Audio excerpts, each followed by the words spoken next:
श्री लक्ष्मी जी का ही अवतार हुई श्री गोदाम्बा जी। उनको लक्ष्मी स्वरूप ही माना गया, लक्ष्मी जी का ही अवतार थे श्री गोदाम्बा जी। तो श्री गोदाम्बा जी दक्षिण भारत में, उन्होंने जब भागवत में रास पंचाध्याय सुना, ठाकुर जी की रास बिहार की लीला को सुना, तब से ठाकुर जी के प्रति उनका प्रेम भाव प्रकट हो गया। तो ये बात निश्चित थी वो लक्ष्मी ही हैं, तो इसलिए उनका प्रेम तो अनायास होना ही था ठाकुर जी से। पर उनका भाव था कि जिस प्रकार गोपियों ने रास बिहार किया, वैसा रास बिहार अभी तक लक्ष्मी जी का नहीं हुआ ठाकुर जी से। तो श्री गोदाम्बा जी इसी कलिकाल में उनका भाव था। तो उनके पूज्य पिताजी महाराज वे नित्य श्री रंगनाथ भगवान की सेवा के लिए जाते थे। दक्षिण में तिरुचिरापल्ली में श्री रंगनाथ भगवान का सुंदर मंदिर है।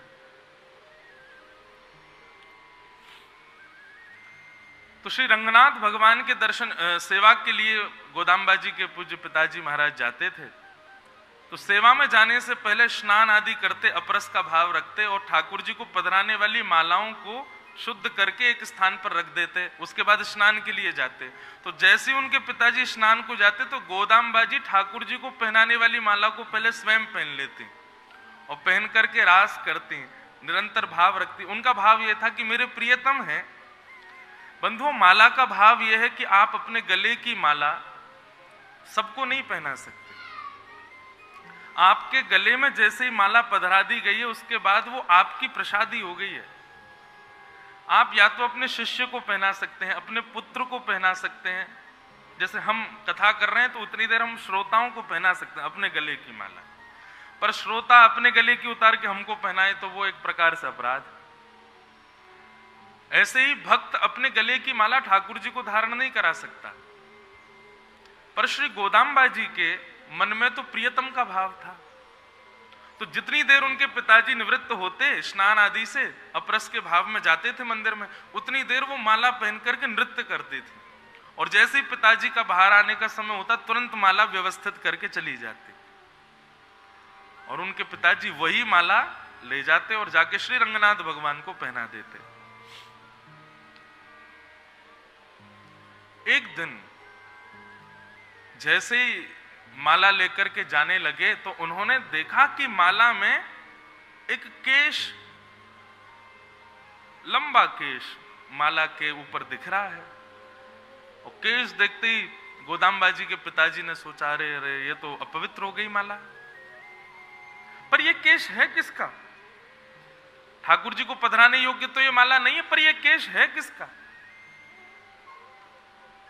उन्होंने अपने घर में खेल रही नन्ही सी कुमारी गोदाम्बा जी से कहा, लाली तुम्हारी केश सबसे लंबे हैं, कहीं तुमने ये माला धारण तो नहीं की? आज उन्होंने अपने मन का भाव बताया। बोले, जी पिताजी, मैंने माला धारण की और मैं नित्य धारण करती हूं, क्योंकि मैं उनको अपना प्रियतम मानती हूं। और प्रियतमा अपनी वस्तु प्रियतम को तो धारण करवा सकती है। पिताजी बोले, अपराध, घोर अपराध। वे श्रीमन नारायण हैं, तुम अपने गले की माला कैसे पहना सकते हो? बोले, पिताजी आज से नहीं, मैं तो महीनों से पहना रही हूं। आप स्नान करने जाते हैं, मैं माला धारण कर लेती हूं, और जैसे आप आते हैं मैं उतारते। वही माला नित्य रंगनाथ भगवान पहनते हैं। आज तक उनको जब बुरा नहीं लगा तो अब क्यों बुरा लगेगा? अब क्यों पाप लगेगा?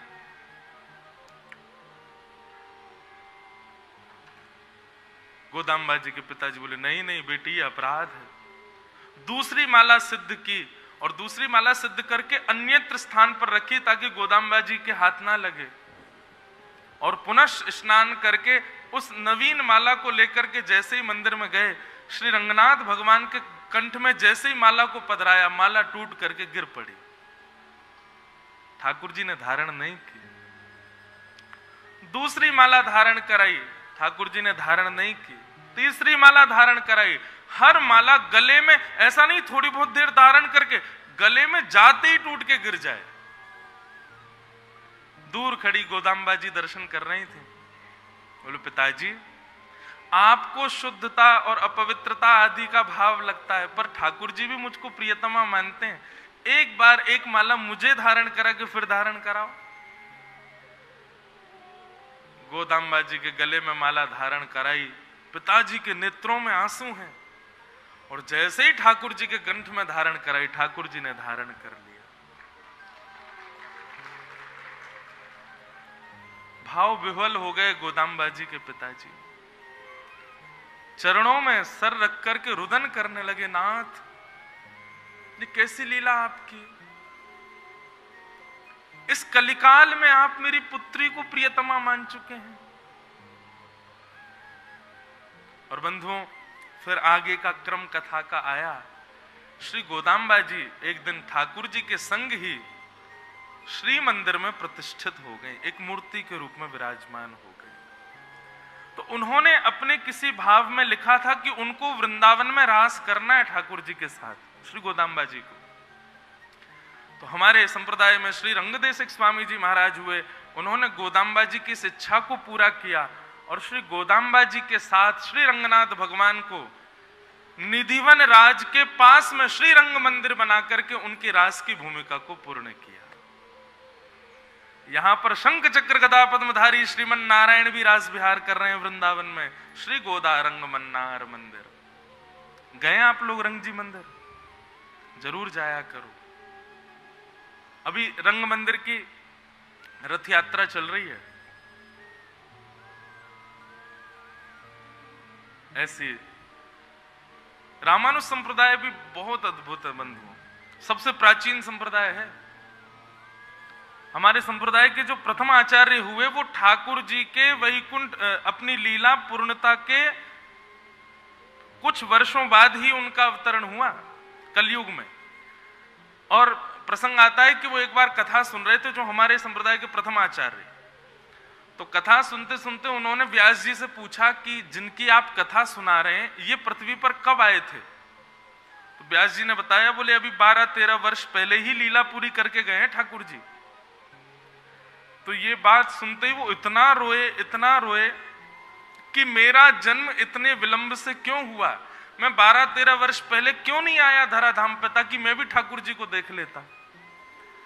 उनका इतना रुदन हुआ, इतने व्याकुल हो गए कि उनकी व्याकुलता को कोई दूर नहीं कर पाया। तब उनकी व्याकुलता को दूर करने के लिए स्वयं श्री लक्ष्मी जी का प्रादुर्भाव हुआ। पराम्बा जगदम्बा श्री लक्ष्मी जी प्रकट हुई और उन्होंने उन्हीं आचार्य प्रवर के कान में अष्टाक्षर मंत्र कहा, जो हमारा गुरु मंत्र है। उसी अष्टाक्षर मंत्र से तब उनके हृदय को शांति हुई। वहां से ये श्री वैष्णव संप्रदाय प्रारंभ हुआ। फिर इसी संप्रदाय में शेषनाग भगवान शेषावतार श्री रामानुजाचार्य जी हुए, और रामानुजाचार्य जी के आविर्भाव के बाद, उनकी भक्ति के बाद संप्रदाय को रामानुज संप्रदाय के नाम से जाना जाने लगा, जिनसे भगवान ने 4 संबंध बनाए, पुत्र, पिता, गुरु और शिष्य। ऐसे श्री रामानुजाचार्य जी। कभी अवसर मिलेगा, हम देखो हरिवंशियों के भी खूब पद गाते हैं, हरिदासियों के भी खूब पद गाते हैं, अपने वृंदावन के रसिकाचार्यों के खूब भाव कहते हैं। कभी अवसर मिलेगा ना तो एक बार श्री रामानुज अपने संप्रदाय के आचार्य, हमारे यहाँ जैसे भक्त होते हैं, जैसे अष्ट सखा होते हैं, अष्ट सखी होते हैं, ऐसे रामानुज संप्रदाय में आलवार होते हैं। तो कभी अवसर होगा, श्री ठाकुर जी कृपा करेंगे। हमारी कथा देखो सामने नारायण भगवान ही सुनते हैं पूरी, यही हमारे इष्ट हैं। हम तो भाव ये रखते हैं चतुर्भुज क्या है, बोले 2 भुज श्री जी के हैं, 2 भुज ठाकुर जी के, इसलिए चतुर्भुज। एक भुज में कमल और एक भुज में शंख, ये 2 कोमल आयुध जो हैं ये श्री जी ने धारण किए हैं, और एक भुज में चक्र और एक भुज में गदा ये श्री कृष्ण ने धारण किए हैं। दोनों को मिलित स्वरूप ही चतुर्भुज नारायण है। तो आज अनायासी अपने संप्रदाय के आचार्यों का स्मरण आपको देख करके हो गया। ऐसे बंधुओं, सारे पंथ बहुत सुंदर हैं, सारे मार्ग अति सुंदर हैं। आप हरिवंशियों के मार्ग पर चलो, आप हरिदासियों के मार्ग पर चलो, आप वल्लभ कुल के मार्ग पर चलो, आप गौड़िया वैष्णव संप्रदाय मार्ग पर चलो, आप रामानुज मार्ग, हर मार्ग अपने आप में अतुलनीय है, श्रेष्ठ है। और मूल तो एक ही है, सब मार्गों से प्राप्ति हमको श्याम सुंदर की करनी है। आपको जो प्रिय लगे उस मार्ग का अनुसंधान करो। तो ऐसे श्री गोदाम्बा जी के साथ श्रीमन नारायण यहां विराजते हैं वृंदावन में, रास विहार कर रहे हैं ठाकुर जी। तो कोई अगर नहीं गए हो अभी तक तो रंग जी के दर्शन करना। हम हर साल जाते हैं एक बार दक्षिण, और अपने समस्त, सब तो नहीं पर कुछ मुख्य स्थानों पर दर्शन, जैसे कि सबसे पहले तिरुचिरापल्ली में श्री रंगनाथ भगवान शेष शैया पर पौड़े, इतना अद्भुत दर्शन है। वो जो गर्भगृह है ना ठाकुर जी का, श्री रंगनाथ भगवान, ये राम जी के इष्ट हैं। राम जी से विभीषण जी ने मांगे, बोले उपहार में क्या चाहिए विभीषण तुमको? बोले आपके इष्ट भगवान को हमको दे दो। तो विभीषण जी ले जा रहे थे, तभी उन्होंने, ठाकुर जी ने कहा था कि हमको कहीं रख दोगे तो हम वहां से उठेंगे नहीं। जैसे ही वे तिरुचिरापल्ली पहुंचे, वहां कौन सी नदी विराजमान है?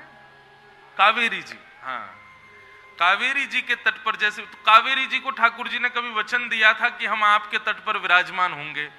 कावेरी जी बोली आप सरजू जी के तट पर भी विराजते हो, वृंदावन में यमुना जी के तट पर भी विराजते हो, हमारे तट को भी सुशोभित करो।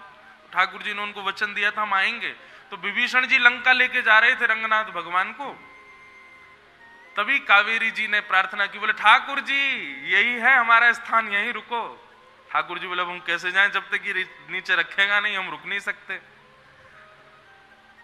तब कावेरी जी ने अपने इष्ट वरुण देवता से प्रार्थना की, नदियों के इष्ट वरुण देव हैं, कि आप कुछ करो। तो वरुण देव ने जाकर के विभीषण जी के उदर में ऐसी अभिलाषा, ऐसी उनको इच्छा होने लगी लघु शंका की। ऐसी एक कथा आती है, एक जगह कथा आती है कि एक बालक छोटा सा आया, उसने आकर के कहा आप थोड़ा आराम कर लीजिए, ठाकुर जी हमको दे दो। आदि आदि भाव आते हैं। किसी रूप से विभीषण जी ने ठाकुर जी को वहां रखा और वे तुरंत निवृत्त होने गए। निवृत्त होकर के लौट के स्नान करके आए, ठाकुर जी को उठाया। ठाकुर जी बोले अब हम नहीं जाएंगे, हमने पहले ही कहा था जहां रख दोगे वहीं रहेंगे, अब तो हम यहीं विराजेंगे। विभीषण जी बहुत रोए, बोले भगवान अब मैं लंका लेके जाता, आपके साथ आनंद करता। बोले तुम चिंता मत करो, ये एकमात्र हमारा नारायण भगवान का एकमात्र ऐसा मंदिर है जो दक्षिण की तरफ मुख करके है। तुम जब जब लंका में अपने महल की अटारी पर खड़े होकर के देखोगे वहां से हमारा दर्शन होगा। तो आज भी रंगनाथ भगवान दक्षिण की ओर मुख करके बैठे, लेटे, अद्भुत है हमारे नारायण।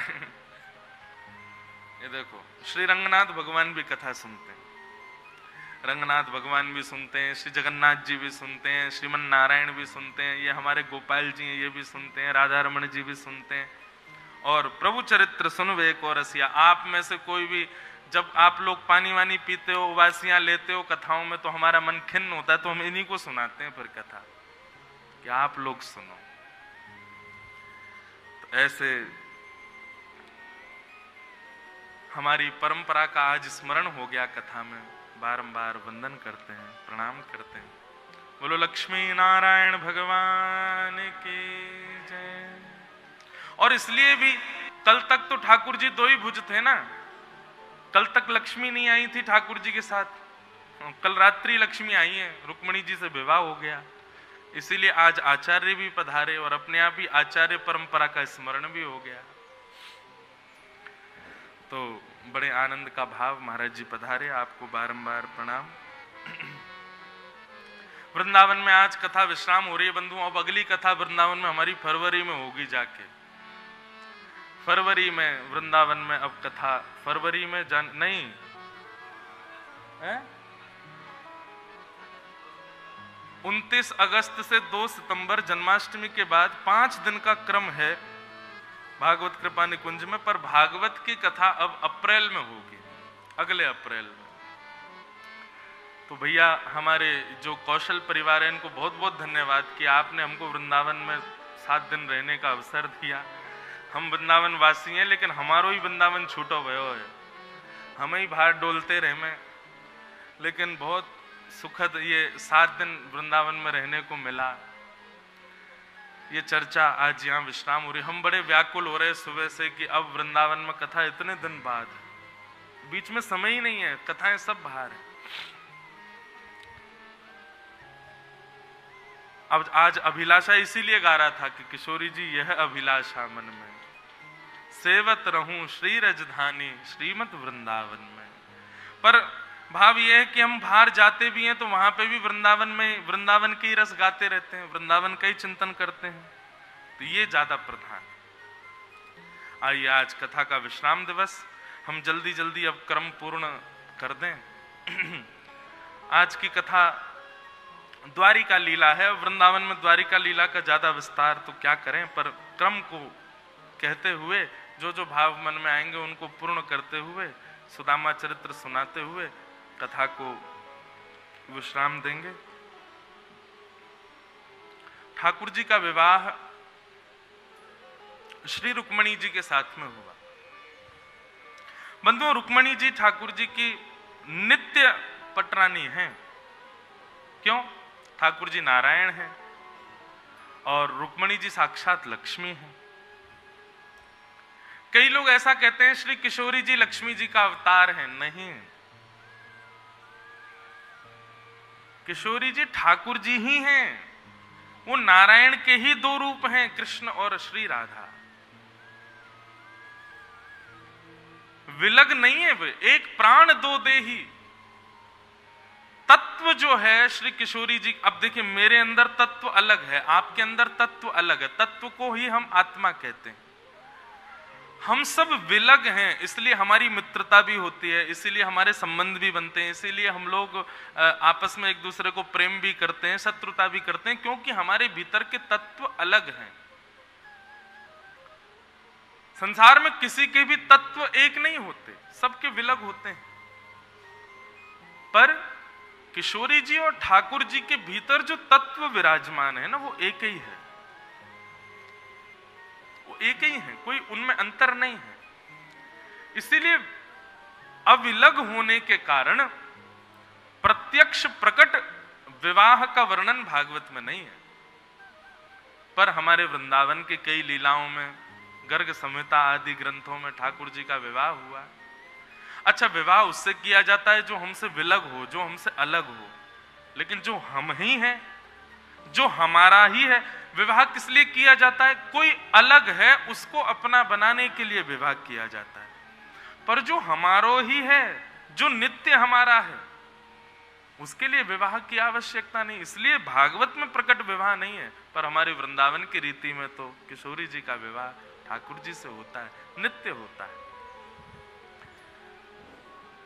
पर तत्व रूप में लक्ष्मी और नारायण दोनों विलग हैं, इसीलिए लक्ष्मी रुक्मणी जी के रूप में और नारायण श्री कृष्ण के रूप में पधारे और दोनों का विवाह हुआ। भगवान का विवाह लक्ष्मी जी के साथ में सुसंपन्न हुआ। बंधुओं, लक्ष्मी सदा, इस बात का यह भी एक प्रमाण है कि लक्ष्मी सदा श्री कृष्ण की हैं। वे अन्यत्र किसी को स्वीकार नहीं करती, अन्यत्र कभी किसी का वर्ण नहीं करती हैं। इसलिए लक्ष्मी को कभी भी अपनी दासी या फिर अपने उपभोक्ता के रूप में लक्ष्मी जी का उपयोग कभी मत कीजिएगा। लक्ष्मी जी के प्रति सदैव 2 भाव रखिए, या तो मातृभाव या पुत्री भाव।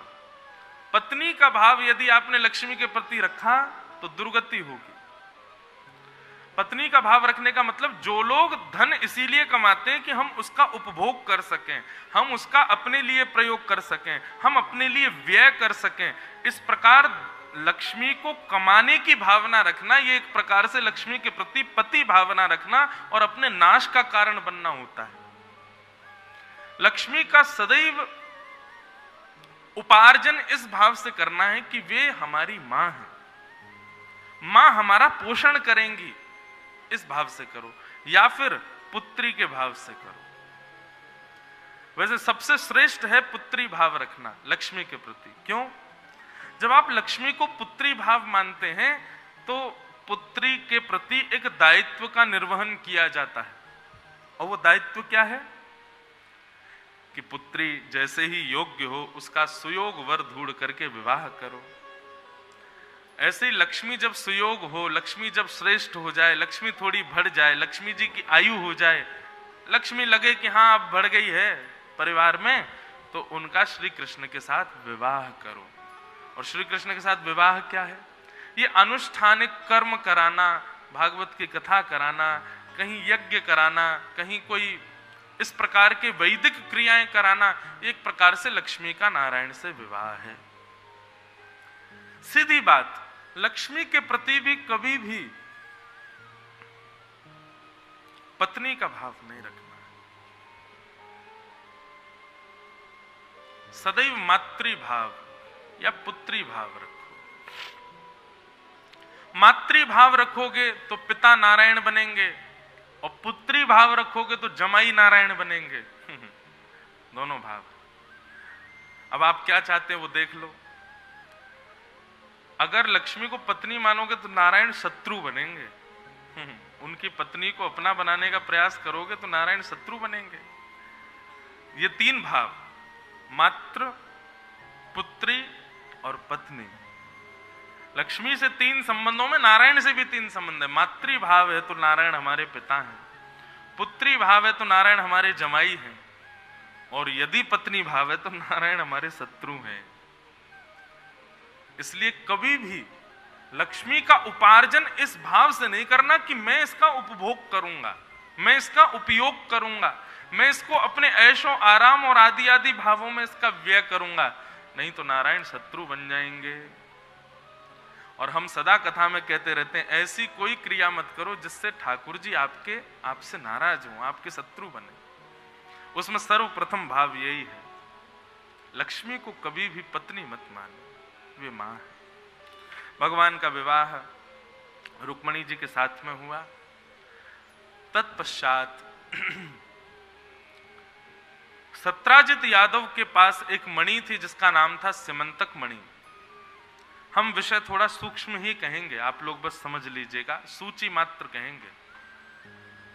उसके पास एक सिमंतक मणि थी। वो मणि हजारों किलो सोना रोज देती थी।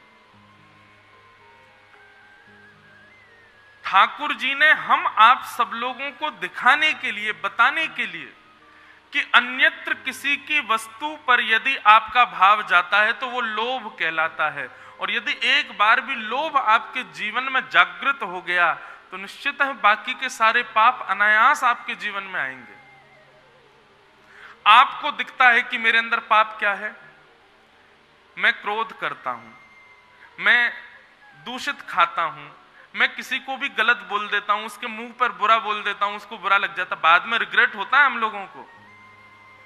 पर इन दोषों को निवृत्त कैसे किया जाए?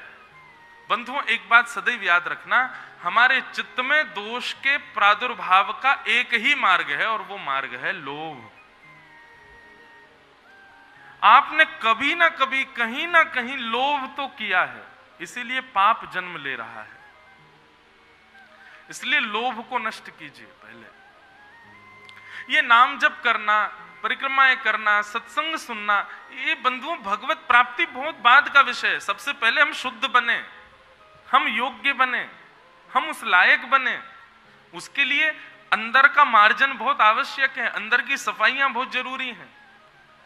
तो निश्चित ही यदि आपसे कोई पाप कर्म बन रहा है तो लोभ तो है, इसीलिए पाप का कोई और प्रारूप आपके अंदर आ चुका है। उस लोभ को खोजिए, ढूंढिए, उसको नष्ट कीजिए। लोभ नष्ट होगा, अपने आप अनायास आपके जितने भी विकार हैं वो नष्ट होते चले जाएंगे। दो प्रकार के लोभ होते हैं। संग्रह वृत्ति लोभ होता है, इकट्ठा कर लो, मैं कितना भर लूं, कितना भर लूं, कितना जमा कर लूं अपने पास, इसको कहते हैं संग्रह वृत्ति लोभ। और दूसरा होता है भोग वृत्ति लोभ, मैं कितना भोग लूं। बस काम इसीलिए कर रहे हैं कि इससे इतना पैसा बनेगा कि उससे मैं ये गाड़ी खरीद लाऊंगा। ठीक है, गाड़ी खरीदना कोई बुरी बात नहीं, चीजें पर उसी उद्देश्य से क्रिया करना ये लोभ का रूप धारण कर लेता है। किसी भोग का चिंतन करके मुझे ये भोग भोगना है, उसके लिए मुझे इतना कमाना है, ये भोग वृत्ति लोभ हो जाता है। इन दो लोभों से बचो, संग्रह वृत्ति और भोग वृत्ति, इन दोनों का नाश करो। जब लोभ का द्वार बंद होगा ना चित्त में, तभी विकार आने बंद होंगे, नहीं तो सारे दूषित विकार एक एक करके भीतर आते रहेंगे। समझ में आई बात? पाप के पिताजी का नाम है लोभ, इससे बचो। और लोभ सदैव दूसरे की वस्तु पर होता है। ठाकुर जी ने करके दिखाया। कैसे दिखाया? कि सत्राजित यादव के पास एक मणि थी और उस मणि से हजारों किलो सोना प्रकट होता था। ठाकुर जी ने जाकर के सत्राजित को कहा, इतने सारे सोने का तुम क्या करोगे? ये मणि हमारे द्वारिका के कार्यालय में जमा करवा दो, तुमको जितनी आवश्यकता तुम ले लिया करना, बाकी का जो होगा वो द्वारिका के उत्थान में हम लगाएंगे। अब देखो, यहां ठाकुर जी भले ही उत्थान की भावना से गए, पर कहीं ना कहीं सूक्ष्म लोभ तो है। ठाकुर जी के भीतर लोभ नहीं है, वो केवल हमको बताने समझाने के लिए। आज की जितनी लीला है ना, ये दसम स्कंद में ठाकुर जी का जैसे ही ब्याह हो जाता है, ब्याह से लेकर के और संपूर्ण विश्राम तक की लीला, ये सब मानवीय लीला, मानव को समझाने वाली लीलाएं हैं। असली जीवन ही मानव का तब प्रकट होता है जब उसका ब्याह हो जाता है। आप लोग ज्यादा एक्सपीरियंस्ड हो, हमको तो ज्यादा पता नहीं है, पर जो हमने देखा पढ़ा सुना है उसके अनुरूप तो ऐसा ही है कि असली जीवन तो तभी प्रारंभ होता है जब ब्याह हो जाता है। ब्याह के बाद असली मतलब समझ आता है कि हाँ, विवाह उसका नाम ही है, विवाह। वाह भार, भा धातु है, भार शब्द से बनता है विवाह।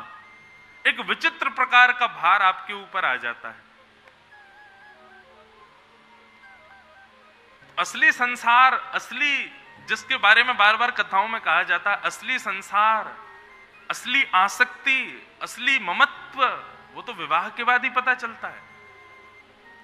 तो अब ठाकुर जी का विवाह हो गया है, तो विवाह के बाद का जीवन बिल्कुल ठाकुर जी ऐसे जी रहे हैं जैसे हम लोग जीते हैं। तो ठाकुर जी ने सबसे पहले बताया कि लोभ से बचिएगा, और स्वयं करके दिखाया। ठाकुर जी ने एक सूक्ष्म लोभ प्रकट कर दिया सत्राजित के मणि के प्रति। सत्राजित ने देने से मना कर दिया, बोले मैं मणि नहीं दूंगा, मेरी मणि है। भगवान ने कहा जैसी तुम्हारी इच्छा। अब अनायास ही ऐसी एक लीला घटी कि सत्राजित का भाई मणि पहन करके गया था और 10 दिन हो गए वो लौट करके नहीं आया। तो सत्राजित ने मन में संशय प्रकट करते हुए इल्जाम ठाकुर जी पे लगा दिया। बोले भगवान मुझसे मणि मांग रहे थे द्वारिकाधीश, मैंने देने से मना कर दिया, तो इन्होंने मेरे भाई को बंदी बना करके मणि को अपने पास रख लिया है।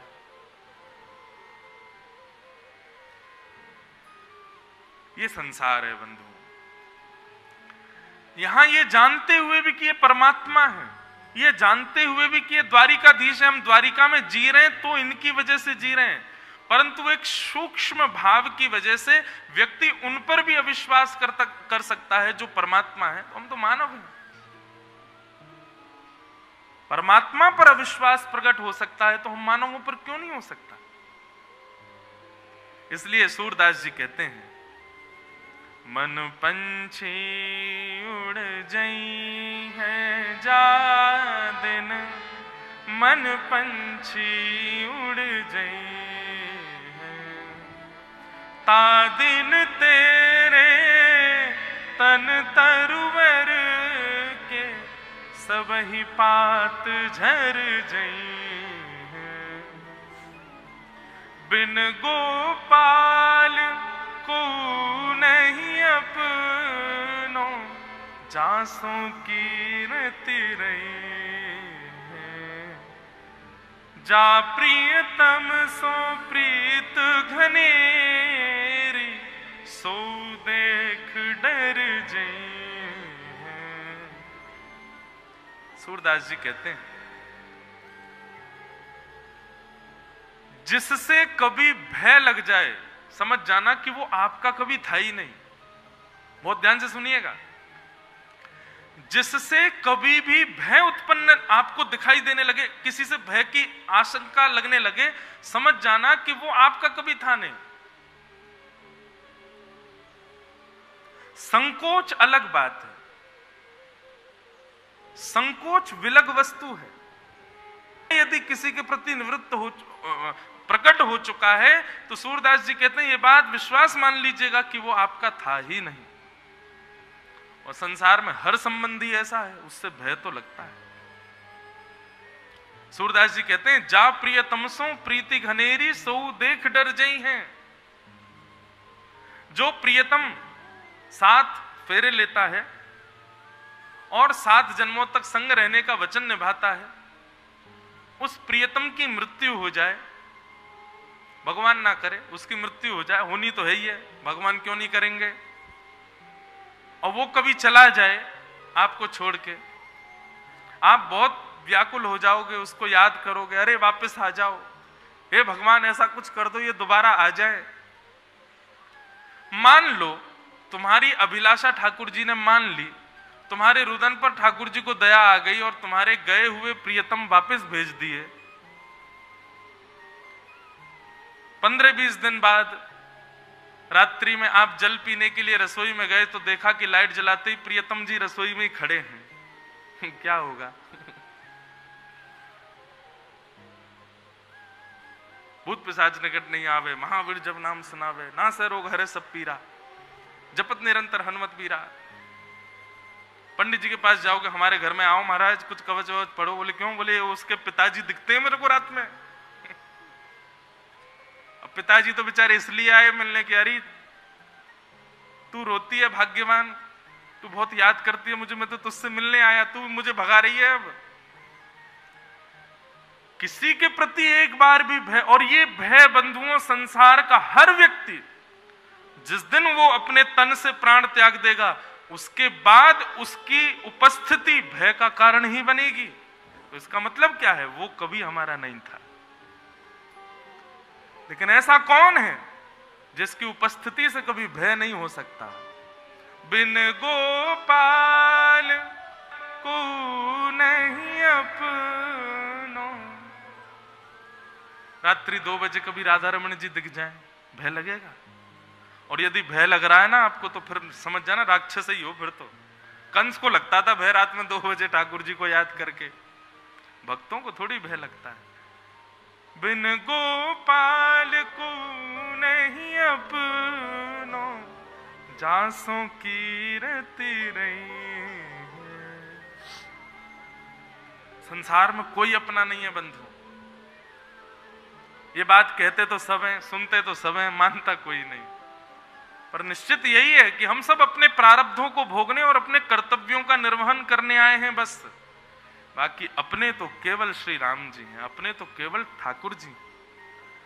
और यही दिखा दिया ठाकुर जी ने। जिस द्वारिका को ठाकुर जी ने बसाया, जिस द्वारिका के लोगों की रोजी रोटी ठाकुर जी से चलती है, वही द्वारिका के लोग ठाकुर जी पर लांछन लगा रहे हैं। भगवान जब रथ में बैठ करके निकलते हैं तो सब लोग अपने मुख पे हाथ डाल, इनने सत्राजित की मणि चुरा ली है, इनने ऐसी बातें करते हैं आपस में। ठाकुर जी सबकी ओर देखते हैं तो भगवान के कुछ प्रियजन कहते हैं, ठाकुर जी ये लोग आप पर संशय कर रहे हैं। बोले ये संसार है भैया, यही मैं मानवों को समझाना चाहता हूं। आपकी एक चूक, एक भूल, आज यदि आपका दिन है, सब आपका सम्मान कर रहे हैं, सब आपको प्रेम कर रहे हैं, चाहे मैं ही हूं, कल को एक दिन के लिए मैं भी तैयार रहूं, मेरी भी कोई भूल, मेरी भी कोई चूक, मेरे द्वारा कही गई कोई बात ही शायद व्यासपीठ से कोई ले देगा, उसको उड़ा देगा। सब लोग मेरे को भी कुछ ना कुछ अनर्गल कह सकते हैं और वही लोग कहेंगे जो मेरी कथा सुन रहे हैं। ये संसार का नियम है, इसलिए हम तो तैयार बैठे हैं। वैसे तो संभल के बोलते हैं, कुछ ऐसा नहीं बोलते हैं, लेकिन आजकल लोग बाग कुछ भी निकाल दें तो जो श्रोता हैं वही गालियां देने लगेंगे। अच्छा इन्होंने ऐसा कहा कथा में।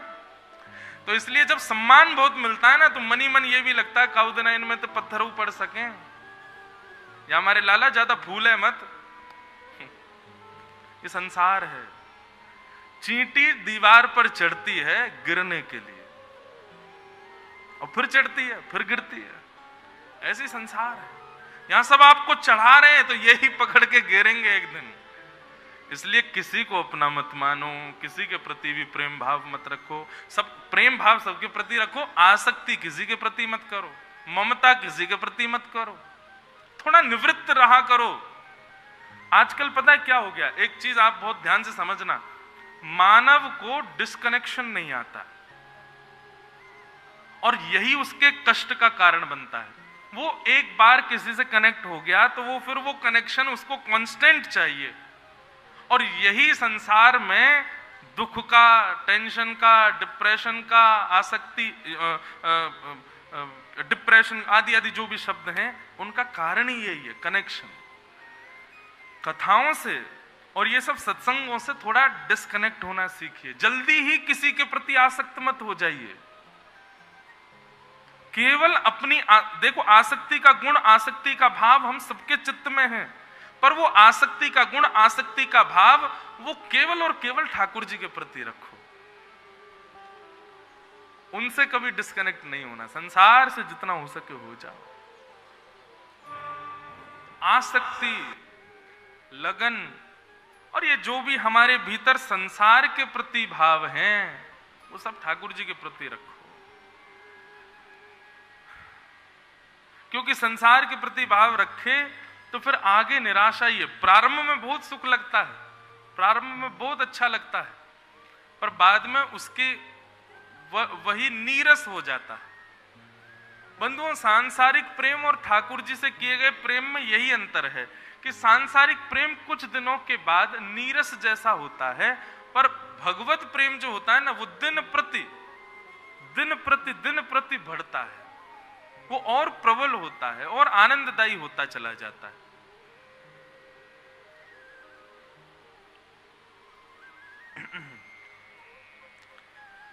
तो सब द्वारिका के लोग ठाकुर जी के ऊपर लांछन लगाने लगे कि इन्होंने मणि चुराई है।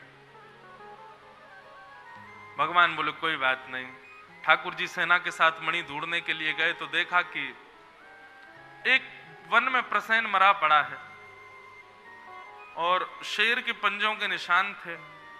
पीछे पीछे गए तो आगे देखा शेर भी मरा पड़ा है, भालू के पैर के निशान थे। भीतर उसके पीछे पीछे गए तो देखा एक गुफा में वो भालू के चरण चिन्ह जा रहे थे। भीतर जाकर के भगवान ने देखा तो मणि मिल गई। मणि जैसे ही ली, उस रीछ ने ठाकुर जी के ऊपर आक्रमण कर दिया और भगवान का 18 दिन तक युद्ध चला। जब उसकी नस नस ढीली हो गई, बिल्कुल ही ताकतहीन हो गया, तब चरणों में गिर करके मान गया, स्वीकार कर लिया कि आप साक्षात परब्रह्म हैं। भगवान मुझे मत मारिए, मैं जामवंत हूं। ठाकुर जी ने जैसे देखा, जामवंत जी महाराज देख करके भगवान ने अपने हृदय से लगाया। जामवंत जी को पूरा भाव बताया कि हम क्यों आए हैं। जामवंत जी ने कहा ठीक है भगवान, मणि आप ले जाओ, लेकिन कोरी मणि क्या ले जाओगे, अब संग में एक वस्तु और ले जाओ। और अपनी पुत्री का हाथ ठाकुर जी के हाथ में दिया। भगवान का दूसरा विवाह श्री जामवती के साथ में हुआ। बोलो जामवती रमण भगवान की जय। जामवंत जी की पुत्री जामवती के साथ ठाकुर जी का विवाह हुआ। लौट करके भगवान आए, मणि को सबको दिखा दिया। जामवती ने बता दिया कि ठाकुर जी के पास मणि नहीं थी, मणि तो हमारे पास थी। तो यही द्वारिका के लोग अब सत्राजित यादव को कोसने लगे, जिसने भगवान पर लालछन लगाया। सत्राजित यादव ने विचार किया क्या करूं, कैसे ऐसा कुछ करना होगा जिससे द्वारिका के लोग मेरी निंदा ना करें। तो सत्राजित ने अपनी पुत्री सत्यभामा का भगवान के सन्मुख विवाह का प्रस्ताव रखा। सत्यभामा बचपन से ही ठाकुर जी से प्रेम करती थी, परंतु सत्राजित ही विवाह नहीं करने दे रहा था। वही कहता था कि कहीं और ब्याह करूंगा, इनसे ब्याह नहीं होने दूंगा। लेकिन आज जब उसको लगा कि मेरी इज्जत पे बात आ गई, तो वही ठाकुर जी के सामने अपनी पुत्री का प्रस्ताव लेकर के गया। ठाकुर जी ने अनायास सत्राजित का भाव नहीं, सत्यभामा के भाव को स्वीकार किया और तीसरा विवाह ठाकुर जी का सत्यभामा के साथ हुआ। भगवान का चतुर्थ विवाह हमारी कालिंदी श्री श्याम सुंदर यमुना मैया के साथ हुआ। बोलो यमुना मैया की जय। बंधुओं, वृंदावन आप जब भी आते हैं, मैं बार बार कहता हूं, पंच ये जो भाव हैं रज, वृक्ष, व्रजवासी, यमुना जी और श्री गोपेश्वर महादेव, इनको प्रणाम जरूर किया करो। बंधुओं, ये योग्य बनाते हैं हमको ठाकुर जी के। यदि हम ठाकुर जी के दर्शन के लिए जाते हैं और उस समय मस्तक पर यदि ब्रजरज नहीं होती तो ठाकुर जी समझ जाते हैं अहंकारी है, बता वृंदावन आयो अभी तक प्रणाम करके नहीं आयो है, या हमारे ब्रजरज माथे पे अंकित होनी चाहिए। ठाकुर जी के सन्मुख जाते हैं और ठाकुर जी को यदि यमुना जी की सुगंधी हमारे तन से नहीं आती, आजकल यमुना जी की स्थिति ऐसी कर दी है लोगों ने कि स्नान के योग्य तो नहीं है, पर फिर भी जाओ यमुना जी का जल थोड़ा ही लेके नेत्रों से लगाओ, अपने अंग 12 अंगों से उसका स्पर्श कराओ। ठाकुर जी को सुगंधी जब आएगी ना श्री यमुना जी की आपके तन से, तब ठाकुर जी देखेंगे ब्रजरज माथे से अंकित हो, यमुना जी की सुगंधी तन पर लगी हो, और वृक्षों का आलिंगन। ब्रज में प्रकट हुए जितने भी वृक्ष हैं बंधुओं, ये वृक्ष नहीं है। वृंदावन की सीमा को एक वरदान है कि जो भी वृंदावन को भजेगा वो पुनश्च वृंदावन में ही जन्मेगा। इसीलिए वृंदावन में जितने भी वृक्ष वल्लरियां आदि हैं, ये अखंड ब्रजधाम वासी हैं। ये सब पूर्व जन्म से ही तप कर रहे समस्त संत वृंद ही वृंदावन में है। इनको आकर के आलिंगन लगाओ। जब इनको आलिंगन करोगे तो इन्हीं के भीतर से ही कुछ भगवत तत्व हमारे भीतर प्रवेश करेगा। ब्रजवासी, इनको प्रणाम करो। क्यों करें प्रणाम ब्रजवासियों को? रज को प्रणाम कर लोगे, यमुना जी को प्रणाम कर लोगे, गोपेश्वर महादेव को प्रणाम कर लोगे, वृक्षों को प्रणाम कर लोगे, लेकिन ब्रजवासी को तब तक प्रणाम नहीं करोगे जब तक आप अहम शून्य नहीं बनोगे। आपको अहं का त्याग करना पड़ेगा उसको प्रणाम करने के लिए। और हाँ, एक और बात, परिचित ब्रजवासी को प्रणाम करने का इतना महत्व नहीं है। अपरिचित ब्रजवासी को करो, जिसको आप जानते ही नहीं हो उसको प्रणाम करो। अब अपरिचित के सामने झुकना ये वही कर सकता है जिसके अंदर दीनता होगी, जिसके अंदर दैन्य होगा। जो दैन्य से शून्य है वो व्यक्ति सबके आगे झुकेगा नहीं। और जब तक दीनता नहीं आएगी, अब कल ही परसों एक बहन मुझसे कह रही थी कि महाराज जी थोड़ा ऑकवर्ड लगता है किसी के द्वार पे जाना, उसको प्रणाम करना, थोड़ा उससे मैंने कहा ये ऑकवर्ड लग रहा है इसीलिए तो ठाकुर जी स्वीकार नहीं कर रहे। मैं हमारे लाला देख ले कैसो ढीठ लाला हमारो कैसो है, ऐसो चटक मटक सो ठाकुर तीनों लोकन हूं मैं नाय। बिना बुलाए डोले। अरे ब्रज की गोपी अपनी अपनी खिड़की ने बंद कर दें, दो दो ताले लगा दें, कहीं तो नंद को छोरा नहीं आ जाए, फिर वो घुस जाए वह घर में, कैसे नहीं देगी? अगर ठाकुर जी के एक सखा की तो एक ही काम है, कहा वो पूरे वृंदावन में घूम के और केवल सूंघ तो रेगो कौन के घर में कहा बननो को जो बढ़िया बननो है, सो ठाकुर जी को निमंत्रण नहीं दियो है। वो जाके लाला बतावे को ठाकुर जी वो गोपी है का वो कड़ी बना रही है घर में। बोले अच्छा तो निमंत्रण ना दियो देख ले। ठाकुर जी बोले कोई बात ना, बिना निमंत्रण के चले जाएंगे। जहां ब्रजवासियों के घर ठाकुर जी निमंत्रण की भी अपेक्षा नहीं करते, हम वहां संकोच कैसे कर सकते हैं? आप मांगिए तो सही। सबसे बड़ी बात, इन सब क्रियाओं को करने का कारण केवल एक है कि आप दीन बनो, आप सरल बनो, आप सहज बनो। अपरिचित के सामने जाकर के अंजलि फैलाओगे ना, ये दीनता नहीं होगी तब तक नहीं कर सकते। अपरिचित के सामने झुकोगे, ये दीनता नहीं होगी तब तक नहीं कर सकते। और माफ कीजिए, आप दीन नहीं हो और यदि आपने करना प्रारंभ किया तो अपरिचित ब्रजवासी के आगे अंजलि में मधुकरी मांगने से और उसको प्रणाम करने से आप दीन हो जाओगे। और जादना दीन है गए ना, वादना ठाकुर जी स्वीकार कर लेंगे आपको। हमारी ठाकुर जी की अस्वीकार्यता में सबसे बड़ी बाधा ही हम लोग जो है ये चौड़ा के जो चलते हैं। दीन बनो, दैन्य भाव रखो।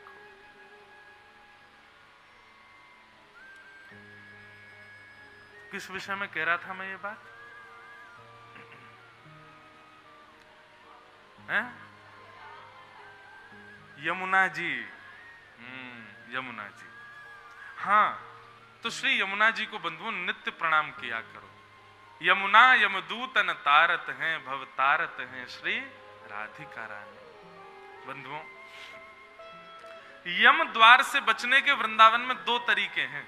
यम द्वार मतलब नरक। पहला तरीका तो है अक्षय तृतीया के दिन श्री बिहारी जी के चरण दर्शन। ये बिहारी जी बड़े चतुर हैं, यही मारे साल भर चरण दिखामे ही ना है अपने। क्यों? इनके चरण को जाने देख लियो बाकू यम द्वार नहीं जानो पड़ेगा। इसलिए बिहारी जी के चरण दर्शन केवल साल में एक ही बार होते हैं। क्यों?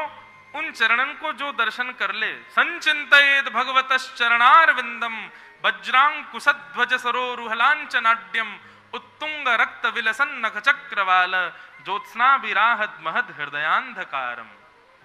ठाकुर जी के चरण सामान्य नहीं है। अरुण चरण राधा रमण के, अरुण चरण राधा रमण। ठाकुर जी के चरण बहुत सुंदर है।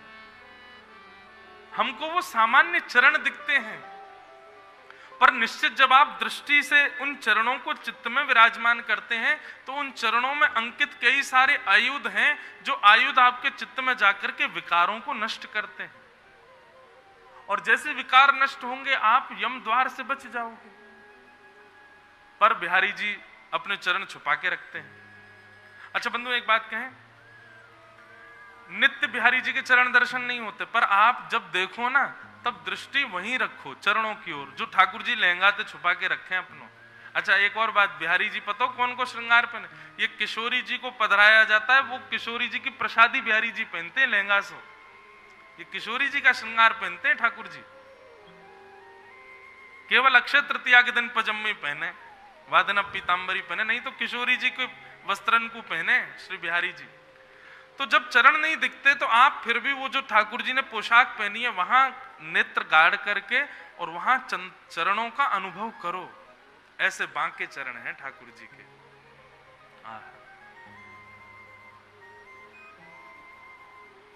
नित्य चरणों का स्मरण करो। तो यम द्वार से बचवे को एक तरीका, अच्छा बिहारी जी के ना देखें, राधा वल्लभ जी के दिख रहे हैं, राधा रमण जी के दिख रहे हैं, राधा दामोदर जी के दिख रहे हैं, सब ठाकुरन के चरण तो दिख ही रहे हैं वृंदावन में। चरण दर्शन करो। मैं कहता हूं कथा में विधा कैसी होनी। अच्छा एक बात और बताएं, एक कथा में मैं कह रहा था और मुझे कई सारे लोगों ने बताया कि उनको अनुभव हुआ। आप 15 दिन तक एक नियम अपना लो, रोज राधा रमण जी जाओ, पर शर्त यह है कि राधा रमण जी का मुख नहीं देखना है, केवल चरण देखने। आप नित्य चरण देखो, बस चाह करके भी नेत्र मानेंगे नहीं, मुख तो दिखाएंगे आपको, लेकिन मेरी कही एक बार ये करके देखो, 15 दिन केवल चरण देखो और चरण देख के तुरंत आ जाओ वापस, मुख नहीं देखना। ठाकुर जी का श्रृंगार कैसा मत देखो। आप अनुभव करेंगे कि 15 दिन के अंदर ही अंदर श्री राधा रमण लाल जी स्वप्न में आके अपना मुख दिखाएंगे आपको अपनो दर्शन कराएंगे। अरे तू आवे मो देख के ना जाए, देख मैं आज ऐसा बन के खड़ो। और आप उस दिन का कोई फोटोग्राफ मैच कर लेना, ठाकुर जी वैसे ही होंगे जैसे स्वप्न में आए। जो मैंने करके देखे या हमारे बता रहा हूं आप, ठाकुर जी के चरण साधारण नहीं है भैया। तो प्रथम यम द्वार से बचने को तरीका है ठाकुर जी के चरणन को दर्शन करो, और दूसरो यम द्वार से बचने को तरीका है यमराज की बहन वृंदावन में है और यहां पर वो महारानी के रूप में है। किशोरी जी की सहचरी भी हैं, दासी भी हैं और कृष्ण पटरानी के रूप से महारानी भी है, वैसे तो सहचरी रूप में ही हैं। उन यमुना जी को नित्य प्रणाम करो, यमुना जी को नित्य वंदन करो। यमुना यमदूतन तारत है, यमराज जी की बहन है, वे यमराज जी से जाके आपकी निवेदन कर देंगे ये मेरो चेहरा है, ये मेरो चेलो है, मुझको रोज प्रणाम करे, जब जब वृंदावन आवे मुझको वंदन करे, याकू कभी यम यातना मत दीजिए। तो यम द्वार से बचवे के दो तरीका हैं, चरण दर्शन और श्री यमुना जी को दर्शन। तो भगवान की चतुर्थ पटरानी श्री यमुना जी, इस प्रकार भगवान के 8 पटरानियां हैं। ये अष्टधा प्रकृति है बंधुओं। संसार में जो 8 प्रकृतियां हैं यही भगवान की पटरानियां हैं। पृथ्वी, जल, अग्नि, वायु, आकाश, मन, बुद्धि और अहंकार, ये भगवान की 8 पत्नियां। 3 हमारे भीतर रहती हैं और 5 हमारे बाहर रहती हैं। ये 8 प्रकृति है, यही भगवान की पटरानियां है। 16,100 राजकुमारियों को बंदी बना रखा था भौमासुर नाम के दैत्य ने। भगवान ने जाकर के भौमासुर का वध किया और 16,100 राजकुमारियों को वहां से मुक्त करके भगवान ने उनसे ब्याह किया। 16,108 ये भगवान की पूरी। अच्छा, ये 16,100 कौन है? ये समस्त वेद मंत्र, उपासना कांड आदि के ये मंत्र हैं। जिन मंत्रों से आप श्री कृष्ण का स्मरण करते हो वही मंत्र ही ठाकुर जी की 16,100 पत्नियां हैं। आपके हाथ में पुष्प देकर के पंडित जी महाराज बोले श्री कृष्ण का स्मरण करो। कैसे हैं? वंशी विभूषित करा नवनीर दावात, पीतांबरा दरुण बिंब फलाधरुष्ठात, पूर्णेन्दु सुंदर मुखा अरविंद नेत्रात, कृष्णात् परम किमपि तत्त्वमहं न जाने। कस्तूरी तिलकम ललाट पटले वक्षस्थले कौस्तुभम, नासाग्रे वरमुक्तिकम तरतले वेणुकरे कंकणम, सर्वांगे हरिचंदनम सुललितम कंठे च मुक्तावली, गोपस्त्री परिवेष्टितो विजयते गोपाल चूड़ामणि। इस प्रकार के कृष्ण आराधना उपासना के जो मंत्र हैं, ऐसे 16,100 मंत्र ही ठाकुर जी की 16,100 पटरानियां।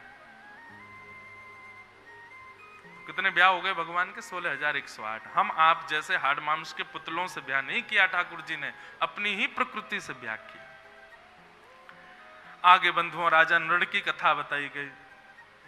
नारद जी भगवान की गृहचर्या देखने गए, सिर घूम गया नारद जी का। क्यों? 16,100 राजकुमारियां अलग अलग भवन में रहती हैं और हर भवन में ठाकुर जी भी बैठे हैं। ऐसा नहीं है कि ठाकुर जी रुक्मणी जी के साथ बैठे हैं तो सत्यभामा नाराज, नहीं, ठाकुर जी भी 16,108 रूप धारण करके हर पटरानी के साथ एक एक पटरानी के साथ विहार कर रहे हैं। नारद जी ने ऐसा ठाकुर जी का दर्शन किया। इस सामान्य गृहस्थाश्रम का पालन नहीं कर रहे हैं ठाकुर जी, अद्भुत है। जरासंध के यहां जाकर के भगवान ने युद्ध दान में मांगा, जरासंध ने देने से इनकार किया। भगवान से कहा कि तुम तो रण छोड़ हो, तुम्हारे साथ युद्ध नहीं करूंगा, संग में जो आया इसको आगे प्रस्तुत करो। तो भीम के साथ जरासंध का युद्ध हुआ। भगवान ने युक्ति बताई और जरासंध का भीम ने वध कर दिया।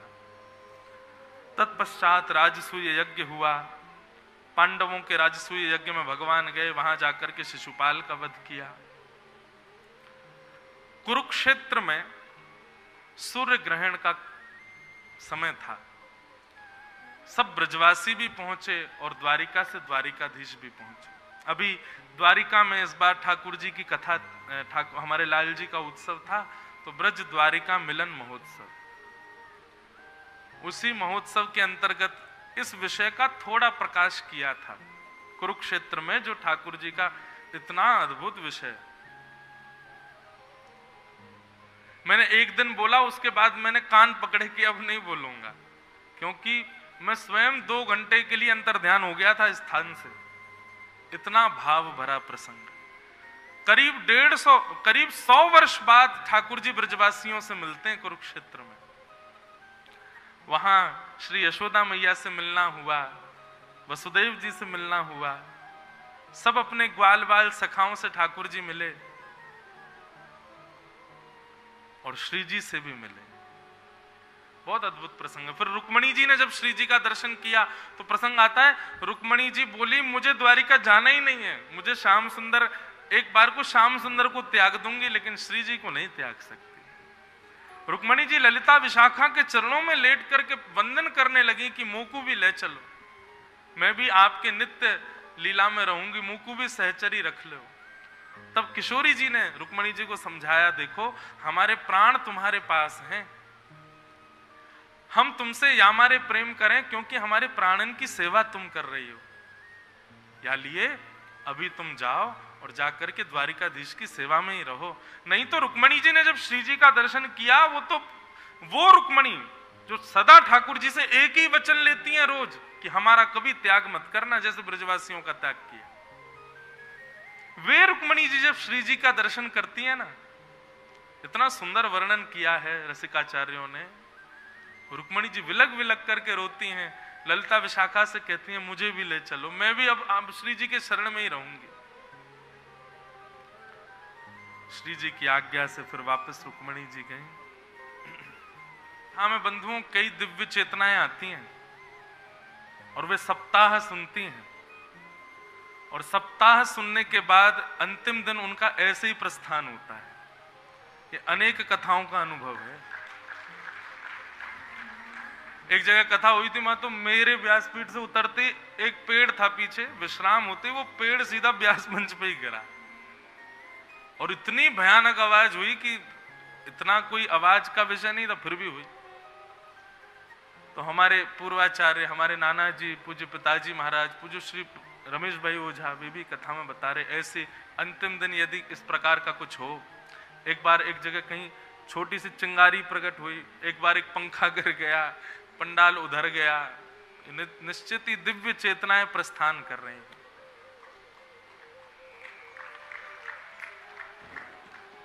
और देखो, श्री जी को नाम लेते ही प्रस्थान किया है। अधोगति सदगति को प्राप्त भयो होगो। तो श्री जी के दर्शन भय, कुरुक्षेत्र में सबको मिलन भयो। इस प्रकार कथाक्रम सुनाया। आगे बंधुओं, भगवान के परम सखा श्री सुदामा जी की कथा आती है। हम लोग थोड़ा विस्तार से इसको श्रवण करके फिर कथा विश्राम देंगे। कि कृष्णस्य आसीत् सखा कश्चित् ब्राह्मणो ब्रह्मवित्तम विरक्त इंद्रियार्थेषु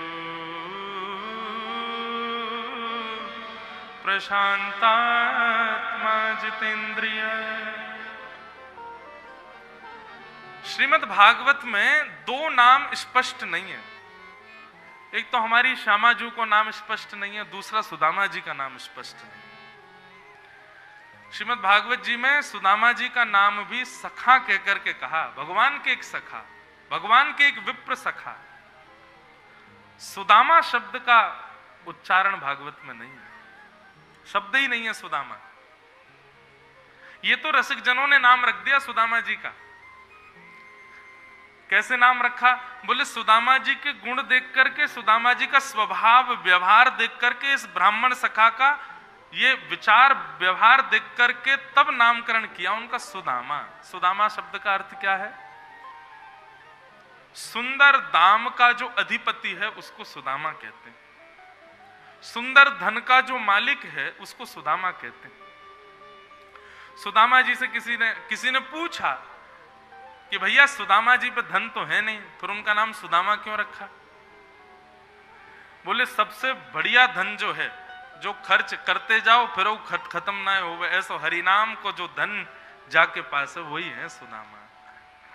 कितनों बांटो, कितनों दो, फिर भी कभी खत्म ना हो गए। ऐसे धन के जो स्वामी हैं उनका नाम सुदामा। बहुत ध्यान से सुनना। कि कृष्णस्यासीत् सखा कश्चित् ब्राह्मणो ब्रह्मवित्तमः विरक्त इंद्रियार्थेषु प्रशांतात्मा जितेंद्रिय। सदा बंधुओं ठाकुर जी के दास सखा यही बनवे को विचार करो। भक्त बनने का भी विचार नहीं, भक्त में भी एक संबंध होना चाहिए ठाकुर जी के प्रति। या तो दास का हो, सेवक का हो, नहीं तो सखा का। नवदा भक्ति में 9 भक्ति के प्रकार बताए गए। श्रवणम कीर्तनम विष्णु स्मरणम पाद सेवनम अर्चनम वंदनम दास्यम सख्य आत्मनिवेदनम। इन नवदा भक्ति में सब भक्ति आपके हाथ में है, बस 2 भक्ति ठाकुर जी के हाथ में है। नवदा भक्ति में प्रत्येक भक्ति आपके क्रिया से संभव है, पर दो भक्ति तब तक नहीं मिलेंगी जब तक ठाकुर जी की इच्छा नहीं होगी। पहली पाद सेवनम, चरण सेवा, और दूसरी सख्य। ये सख्य भाव जब तक ठाकुर जी का आपके प्रति नहीं होगा ना, आप कितना भी उनको सखा बोलते रहो, सखा मानेंगे नहीं वो। और ठाकुर जी मित्र नहीं बनाते, सखा ही बनाते। सखा को मतलब क्या है? संग खावे, संग रहवे, संग सोवे, संग ही सब लीला करे, वो सखा। और मित्र कौन? जो कभी कभी मिले, काम पड़वे पे मिले, वो मित्र है। ठाकुर जी सखा बनाते हैं। सखा ठाकुर जी हमको बनाए, उसके लिए अपने अंदर ये 3 लक्षण लाने हैं जो सुदामा जी के भीतर है। मैं हर कथा में इस बात का प्रकाश करता हूं, क्योंकि आजकल के युवाओं का, आजकल के लोगों का ठाकुर जी के प्रति सख्य भाव होता है, परंतु सख्य भाव को आप पुष्ट तब तक नहीं कर पाओगे जब तक ठाकुर जी नहीं चाहेंगे। जब तक ये लक्षण नहीं होंगे तब तक सखा नहीं। आप किसी को ऐसे थोड़ी मित्र बना लेते हो। कहीं पर आपकी कुछ चीजें मिल जाएं, उसका कोई स्वभाव, उसका व्यवहार आपको भा जाए, तब आपका मन होता है इसको सखा बनाओ। ऐसे ये 3 लक्षण सदा याद रखिएगा। ऐश्वर्य की इच्छा रखने वाला कभी भगवान का सखा नहीं बन सकता। मान प्रतिष्ठा की इच्छा रखने वाला व्यक्ति कभी भगवत सखा नहीं बन सकता। एक यश की भावना जिसके चित्त में सदा रहती है, क्योंकि कई लोग ठाकुर जी को सखा बनाते ही इसलिए ताकि सब जगह प्रचार हो कि मैं उनका सखा हूं। सुदामा जी के प्रसंग में आता है कि सुदामा जी ने कभी अपनी पत्नी को भी नहीं बताया कि श्री कृष्ण मेरे सखा हैं। क्यों नहीं बताते थे? क्योंकि प्रेम का स्वरूप है, उसको जितना गोपनीय रखोगे ना उतना ज्यादा बढ़ता है। प्रेम का जितना ज्यादा आप व्याख्यान कर दोगे, प्रचार कर दोगे, ढंडोरा पीट दोगे, उतनी जल्दी प्रेम खत्म हो जाएगा। इसलिए प्रेम का स्वरूप, संबंधों का स्वरूप सदैव गोपनीय रखिए। दूसरी बात, सुदामा जी के मन में यह भाव आता है कि मेरी दीनता, मेरी अवस्था, मेरी विचलितता देख करके कोई मेरे सखा पर प्रश्न चिन्ह ना उठाए। ये कैसा सखा? बता, जगत नियंता जगदाधार इसके सखा और उस पर ही कृपा नहीं कर रहे, तो कहीं ठाकुर जी की ब्रह्म तत्व पर कोई प्रश्न चिन्ह ना उठाए। इसलिए सुदामा जी किसी को नहीं बताते कि मेरे वो सखा हैं।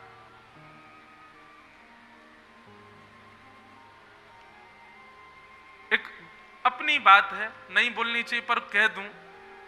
हमारे पूज्य पिताजी महाराज के पूज्य पिताजी, मेरे दादाजी,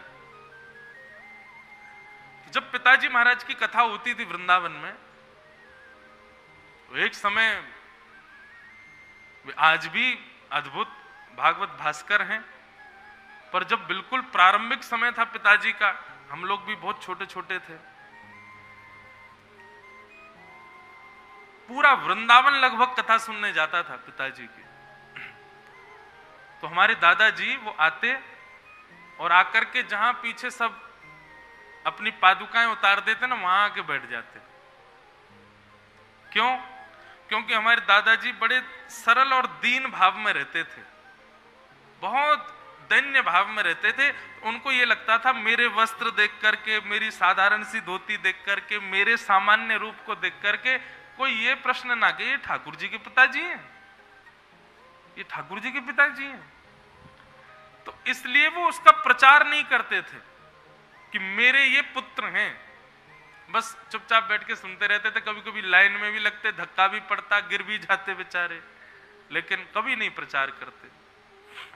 तो प्रेम का ये स्वरूप होता है, दो भावों से अपने संबंध को गोपनीय रखा श्री सुदामा जी ने।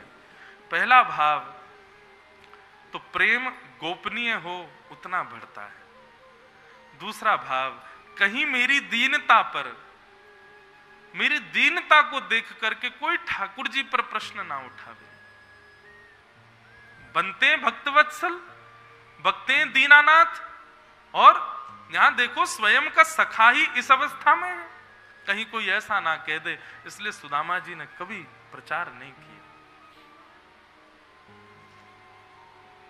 भूख सहते हैं।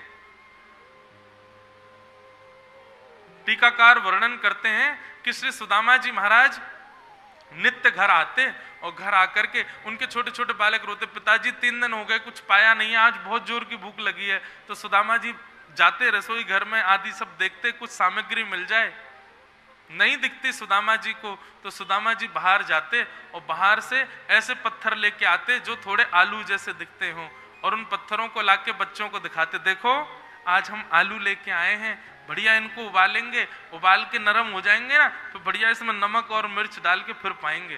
तो बच्चे नाचने लग जाते सुदामा जी के कि आज हमको आलू पावे को मिलेगा। ये राधारमण के सखा की स्थिति, इस स्थिति को सुनकर के कहीं भी प्रश्न मत उठाइएगा श्री राधारमण जी पर, ठाकुर जी पर, द्वारिकाधीश पर, बल्कि दीनता देखिएगा, सरलता देखिएगा श्री सुदामा जी की। वे चाहे हम लोग 4 दिन भक्ति कर लें, 4 परिक्रमा गिरिराज जी की लगा लें, कुछ दिन वृंदावन में बस जाएं, तो हम लोग ठाकुर जी के आगे इतने अहंकार में जाते हैं, हमने नियमों का पालन किया। ये वो सुदामा जी हैं जो ठाकुर जी को अपनी गोद में सुलाते थे। ये वो सुदामा जी हैं जो ठाकुर जी के गले में गलवैयां डाल करके घूमते थे। ये वो सुदामा जी हैं जो ठाकुर जी के अधूरे गृह कार्य जो विद्यालय में प्राप्त होता था, ठाकुर जी के उस गृह कार्य को सुदामा जी पूर्ण करते थे। कहीं कहीं लाला को डांट नहीं पड़े विद्यालय में। ये वो सुदामा जी, कभी भी अविश्वास नहीं हुआ श्री कृष्ण के प्रति और ना ही कभी जिज्ञासा हुई कि मुझे कुछ प्राप्त हो। ऐसा प्रेम श्री सुदामा जी का।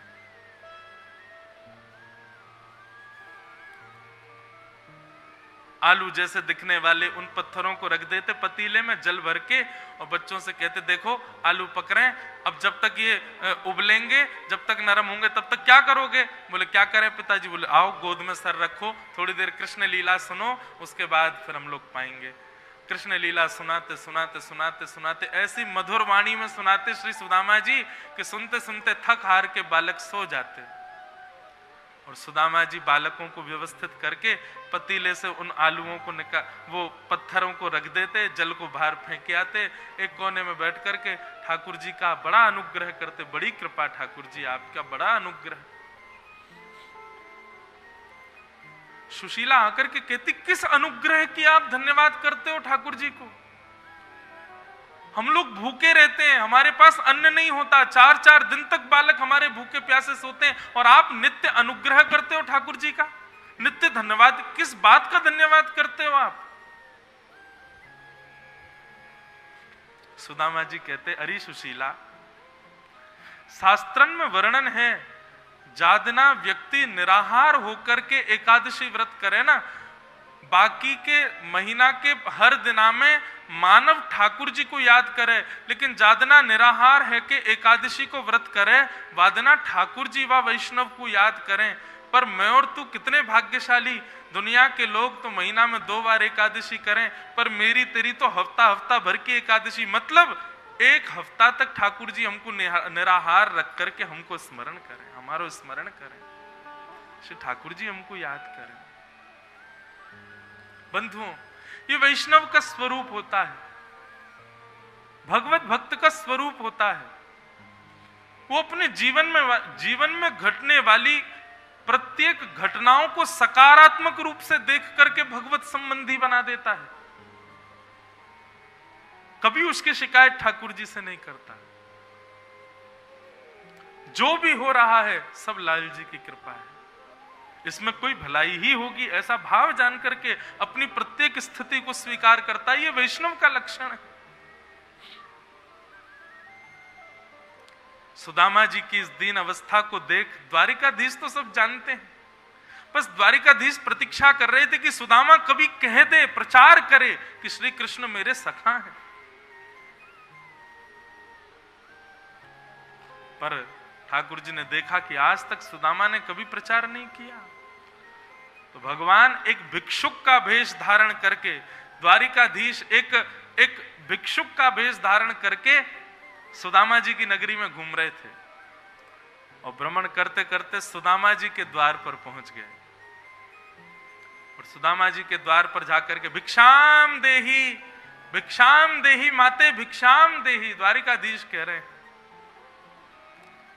सुशीला अंदर से निकल करके आई, हाथ जोड़ करके बोली, महाराज मेरे घर में अपवित्रता है, सूतक सोवर के दिन चल रहे हैं, सूतक के दिन चल रहे हैं, अभी मेरे घर का अन्न आपके योग्य नहीं है, तो कृपा करके आप कहीं और से अपनी सामग्री ले लो। भगवान भिक्षुक के रूप में गए थे, सुशीला से कहने लगे, अरे तुम्हारे घर सूतक, अरे किस लिए? किसी बालक ने जन्म लिया है? किस लिए तुम्हारे यहां सूतक सोवर है?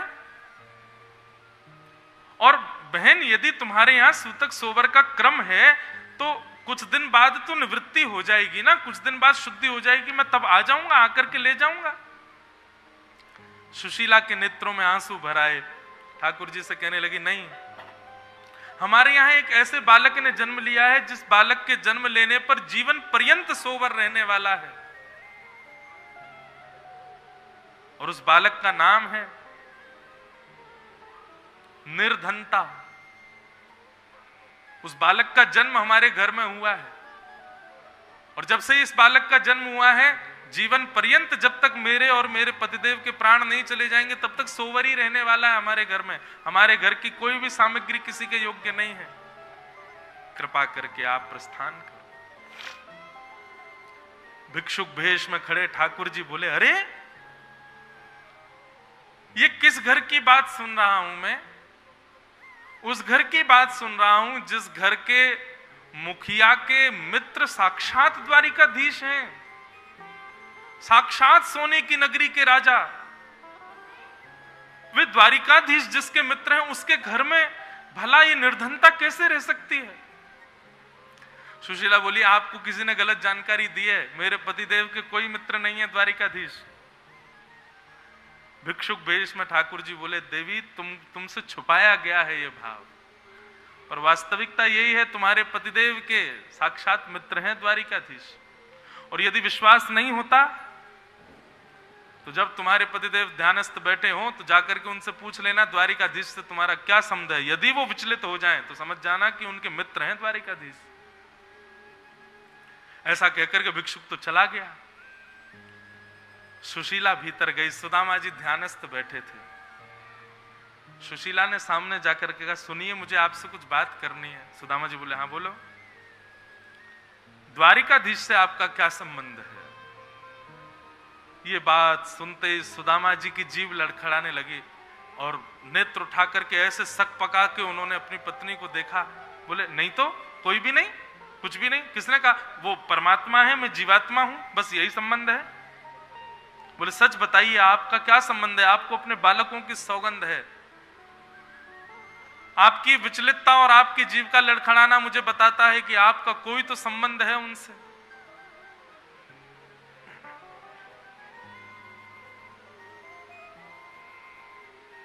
श्री सुदामा जी बताते हैं, सुशीला, बाल्यकाल में जब हम गुरुकुल पढ़ने के लिए सांदीपनी गुरुकुल गए थे, वहां एक नन्हा सा सांवला सा बालक था। उस बालक की रूप की कांति जब मैंने प्रथम बार देखी तब से ही मुझे उससे प्रेम हो गया था। बड़ा चंचल, परंतु तन की कोमलता ऐसी कि बार बार मन करे कि इसका स्पर्श कर लें। उसके तन से एक अद्भुत सुगंधी आती थी, परंतु ऐसा चंचल बालक सायंकालीन होते ही गुरुकुल के कोने में विचलित होकर के बैठता था और वृंदावन को याद करता था। उस बालक का नाम है श्री कृष्ण। तब उसके हृदय को शांति पहुंचाने के लिए मैं उसको ब्रज लीलाएं सुनाता था, वृंदावन की लीलाएं सुनाता था। मेरे गोद में सर रख करके वो बालक सो जाता था। वही मेरा मित्र श्री कृष्ण है। गुरुकुल में हमारी मित्रता हुई, उसके अधूरे कामों को मैं पूर्ण करता था। उसके द्वारा कोई गलती हो जाती तो मैं उनको छुपाता था, कहीं गुरुदेव उसको दंड ना दे दें। ऐसा मेरा प्रिय मित्र, प्रिय सखा है श्री कृष्ण। परंतु आज ये जो स्थिति मेरी है, ये मेरा प्रारब्ध है। मैं इस प्रारब्ध के लिए किसको कोसूं? कहीं तुम या फिर कोई और व्यक्ति मुझसे जिज्ञासा ना करे कि जाओ द्वारिकाधीश से कुछ मांग करके लाओ। इसलिए मैं कभी इस बात का प्रकाश नहीं करता कि वो मेरे सखा है। देवी, मेरी तुमसे प्रार्थना करता हूं, आज मैंने प्रकाश तो किया है इस भाव का, लेकिन फिर भी मुझसे जिज्ञासा मत करना कि मैं द्वारिकाधीश से कुछ मांगने जाऊं। मेरे सखत्व को इतना ही रहने दो कि मैं उनसे प्रेम करूं। बंधुओं, ये द्वारिका नगरी जो सोने की है ना, ये सुदामा जी की भेंट है द्वारिकाधीश को। प्रसंग में कथा में सुनाता हूं कि भृगु ऋषि को भिक्षा देने से गुरुकुल में मना कर दिया गया। तब भृगु ऋषि ने दूर जाकर के अपनी दिव्य दृष्टि से देखा कि अंदर रसोई में 2 पोटलियां चने की रखी हैं, जो कि गुरु मां ने सुदामा और कृष्ण के लिए रखी हैं। अच्छा, एक ऋषि को देने से इनकार कर दिया बालकों को देने के लिए।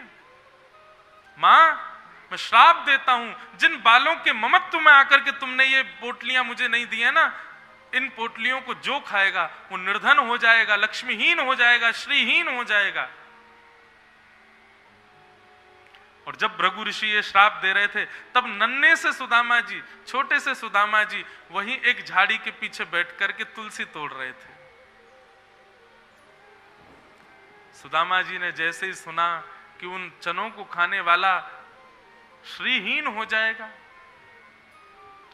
नेत्र सजल हो गए। बोले, वो चने तो मैया ने मेरे और कृष्ण के लिए रखे हैं कि हम वन में जाएंगे तो जाकर के पालेंगे। मन में विचार करके सुदामा जी कहते हैं, आज अपने लाला को, आज अपने सखा को, मित्रता को उपहार देवे को समय आयो है। मैं जीवन भर श्रीहीन रह लूंगो, मेरो परिवार श्रीहीन रह लेगो, मेरो परिवार लक्ष्मी विहीन है लेगो। लक्ष्मी विहीन हैवे के बाद जो जो कष्ट हूं मैं, सब हम सह लेंगे, लेकिन हमारो लाला कभी दुखी ना रहे। और जब वन में गए कृष्ण सुदामा,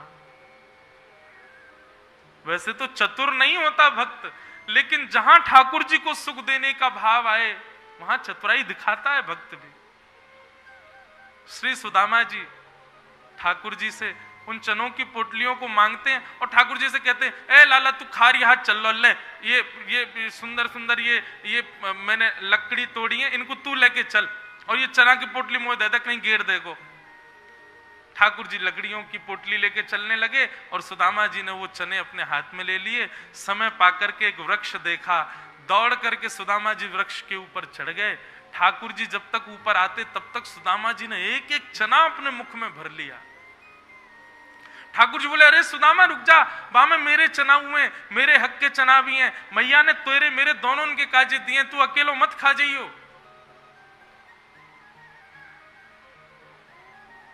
सुदामा जी के नेत्रंते आंसू निकल रहे हैं और प्रत्येक चने का भाव लेकर के सुदामा जी एक ही आशीष दे रहे हैं, लाला तू सदा प्रसन्न रहियो, लाला तू सदा सुखी रहियो, लाला तू सदा आनंद में रहियो, तो को कभी कोई कष्ट ना हो लाला, मेरे बट को भी जो सुख है ना वो भी तेरे जीवन में आ जाए लाला, तू सदा प्रसन्न रहिए।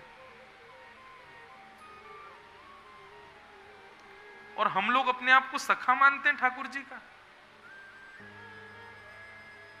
एक रात्रि का हमसे सुख छीन लिया जाए ना, क्रोध में भर करके ठाकुर जी को सुनाने लग जाते हैं। अपनी अनुकूल अवस्थाओं के विपरीत यदि कोई घटना हमारे जीवन में घट जाए तो सबसे पहले अविश्वास ठाकुर जी के प्रति करते हैं।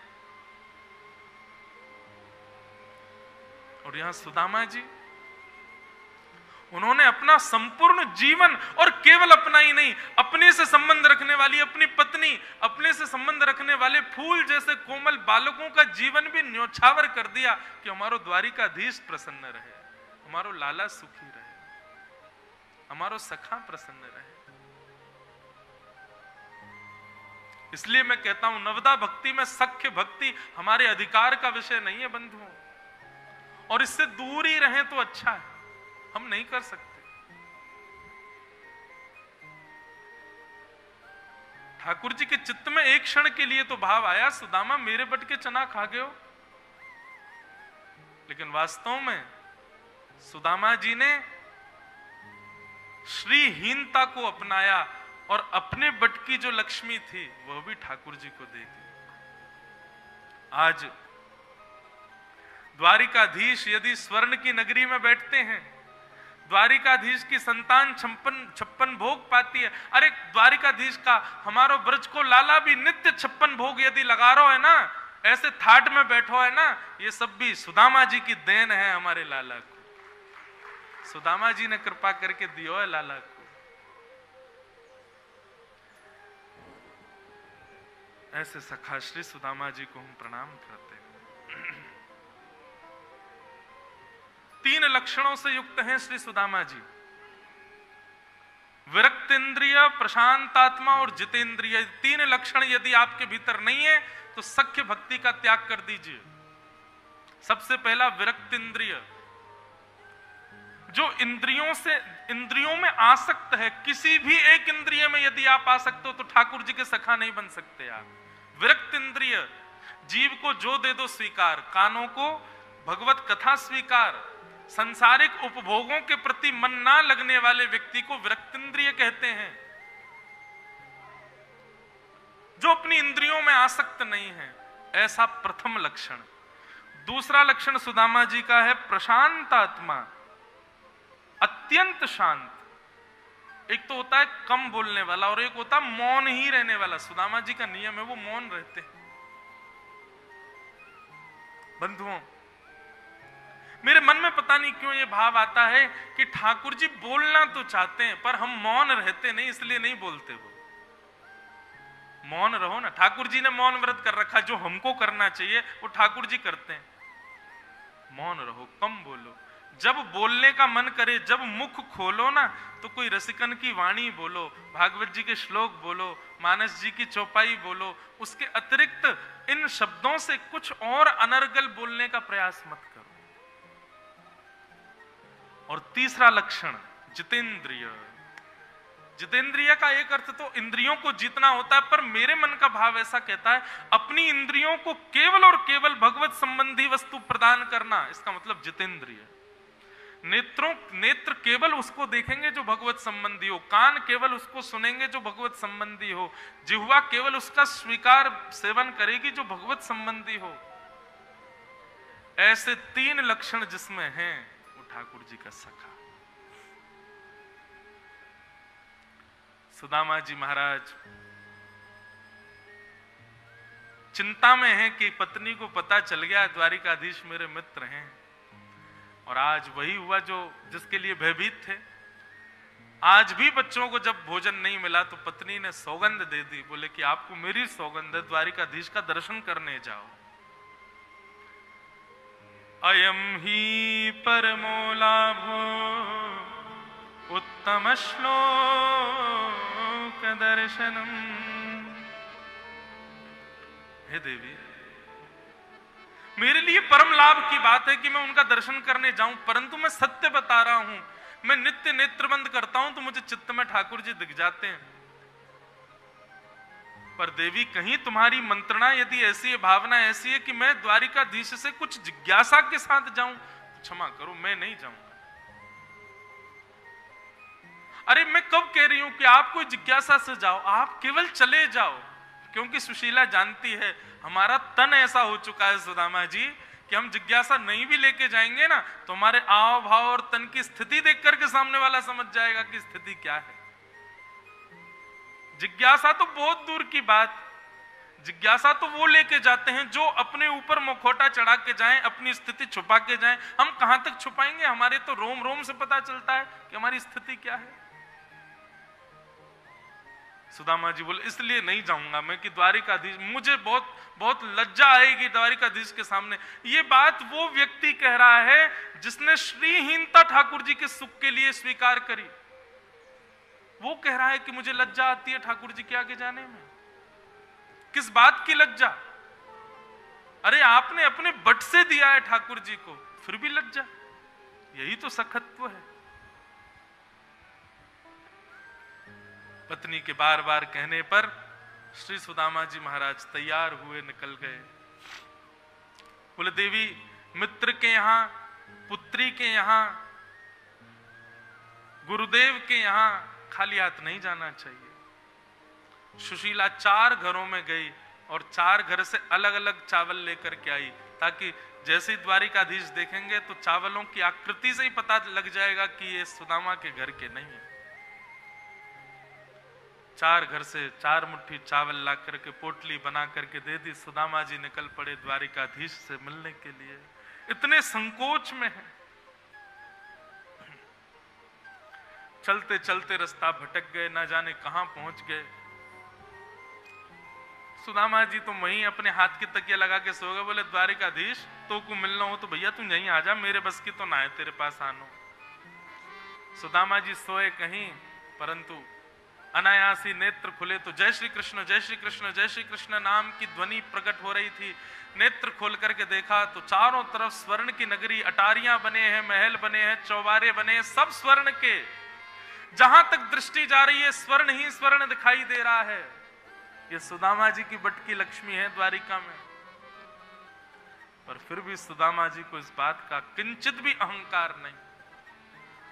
पूछा भैया ये कौन सी नगरी है? तो किसी ने बताया, बोले कि ये द्वारिका नगरी है, द्वारिकाधीश की। सुदामा जी द्वारपालों के पास पहुंच गए और द्वारपालों से जाकर के कहा, मेरी तन की स्थिति देख करके, मेरे वस्त्र देख करके आप कहीं ये मत सोचना मैं कोई भगवान से कुछ मांगने आया हूं। उनका सखा हूं बचपन का, संग में पड़े हम। इतने सरल सुदामा जी सहजता से बता रहे हैं। बोले अब विद्यालय में यूं थोड़ी देखो जाए धनवान धनवान मित्र होंगे, वहां तो सब मित्र रह जाए। हमारे मेरे मित्र द्वारिकाधीश बन गए। संग ही नहाते हम दोनों, संग ही जमुना जी में जाते, संग ही सब लीला करते। एक दिन तो लाला ने पकड़ के मेरो ही मोर मुकुट आदि को श्रृंगार कर दियो। बोले आज तुम जो है का मेरो रूप धारण कर लियो। ऐसो लाला द्वारपालों को ही बैठ करके बताने लगे सब लीला, वहीं बैठ करके कथा सुनाने लगे और कहा कि देखो हम केवल उनके दर्शन करने आए हैं। यदि वो बहुत व्यस्त हों उनको जाके कुछ कहना नहीं। पूरा इतने बड़े महल में कोई खिड़की होगी जहां से द्वारिकाधीश दिख जाएंगे, वहां से मुझको दर्शन कराए दो, मैं देख करके तुरंत वापस चले जाऊं। मेरी पत्नी ने सौगंध दे के भेजो दर्शन करके आओ। मेरी उनके सामने आवे की इच्छा नहीं है, उनको देखने की इच्छा है।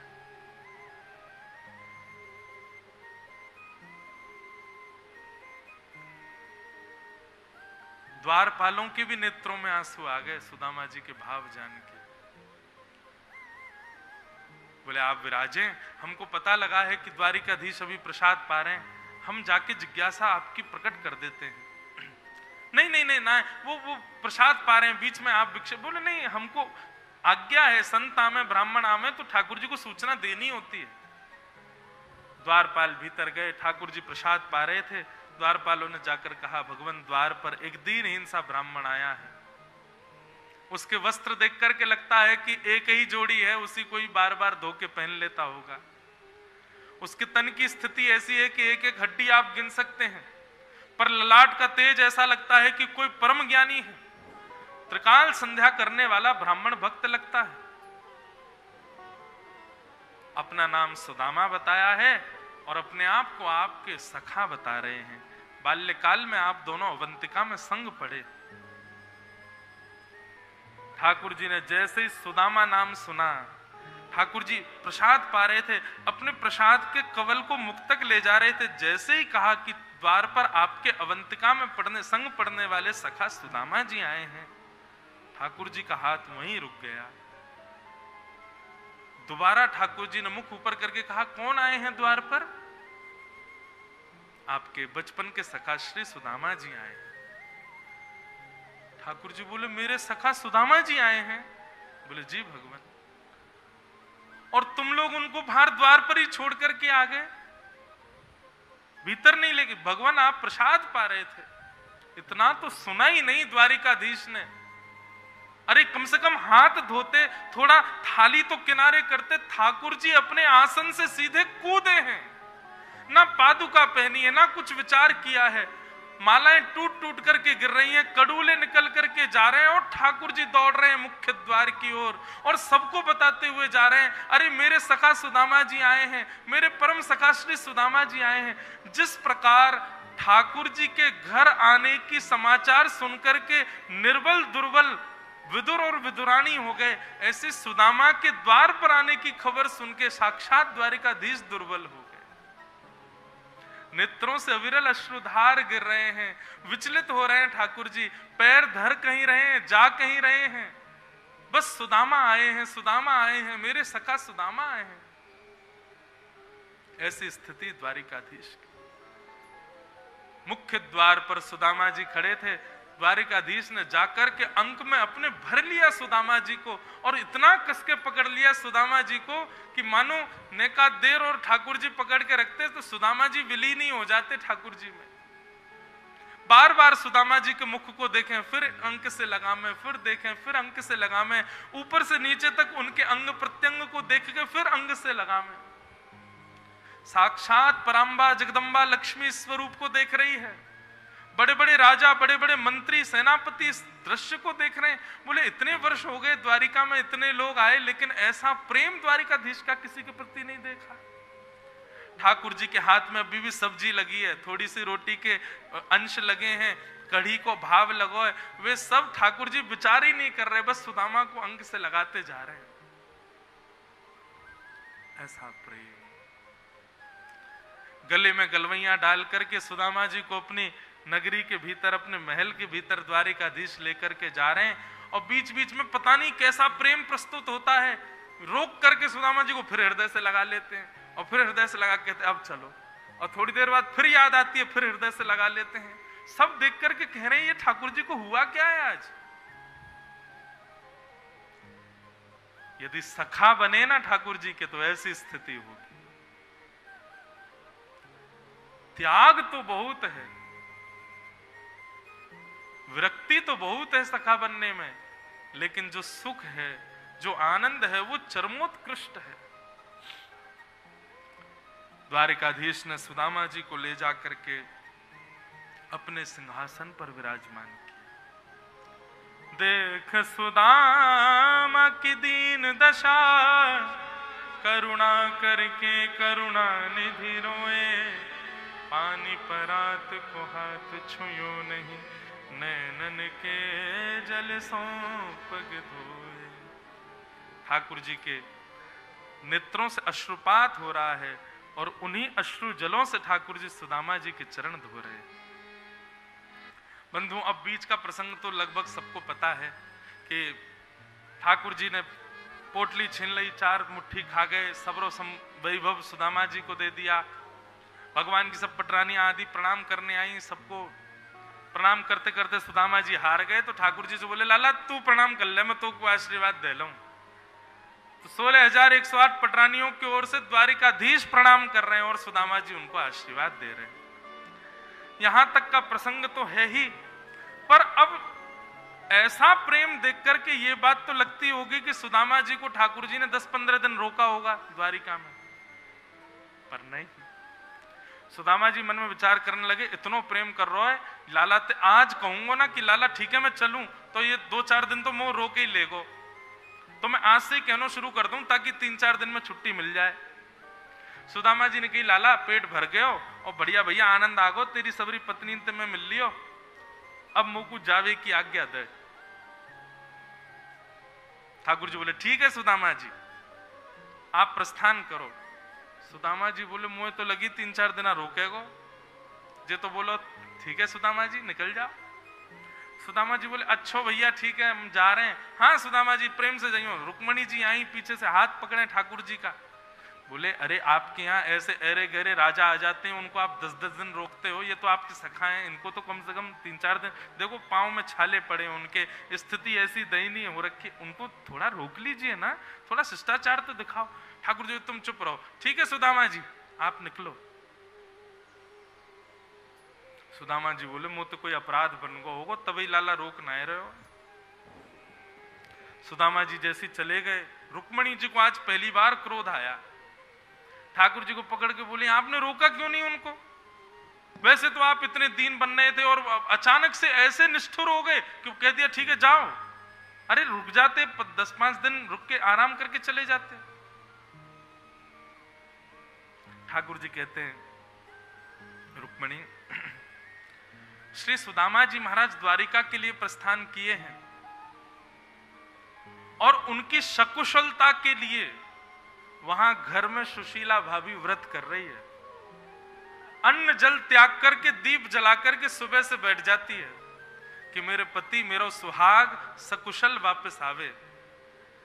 10 दिन तो उनके व्रत को हो गए, अब तुम कह रही हो मैं 10 दिन और सुदामा जी को रोक लूं तो 10 दिन का उनका व्रत और बढ़ेगा और फिर इनको वापस पहुंचने में ना जाने कितने, इतने लंबे व्रत के लिए मैं अपनी भाभी को सहन करता नहीं देख सकता।